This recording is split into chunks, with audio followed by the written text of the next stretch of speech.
അന്ന് രാത്രി ദുര്യോധനന്റെ പ്രത്യേക സന്ദേശവും സൈന്യങ്ങളെ അറിയിച്ചു. ആദ്യ ദിവസത്തിൽ തന്നെയുള്ള ഉത്തരന്റെ മരണം അവരെ നല്ല രീതിയിൽ തന്നെ തളർത്തിയിട്ടുണ്ട്. ഈ രാത്രി മുഴുവൻ അവരാ ദുഃഖത്തിലായിരിക്കും. ഇത് മതി നമുക്ക്. ഇന്നത്തെ ഈ ആഘാതം നാളെയും അവരിലുണ്ടാകും. പിതാമഹൻ കൊളുത്തിയ ഈ തീ നമ്മൾ കെടാതെ നോക്കണം. കേട്ടുനിന്ന സൈനികർക്കെല്ലാം അത് ആവേശം പകർന്നു.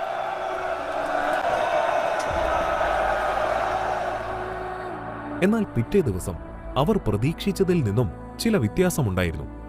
പാണ്ഡവരെ പറ്റിയുള്ള ദുര്യോധനന്റെ എല്ലാ കണക്കുകൂട്ടലുകളും ശരിയായിരുന്നു. പക്ഷേ അവരിൽ ഒരാളുടെ കാര്യം ദുര്യോധനൻ മറന്നുപോയിരുന്നു. മനസ്സ് കരിങ്കല്ലാക്കിയ ഒരാൾ.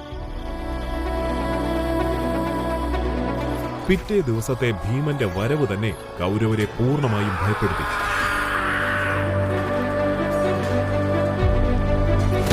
സ്വർണ്ണ നിറത്തിലെ ഗദ ചുവപ്പ് നിറമാവാൻ അധിക സമയം വേണ്ടിവന്നില്ല.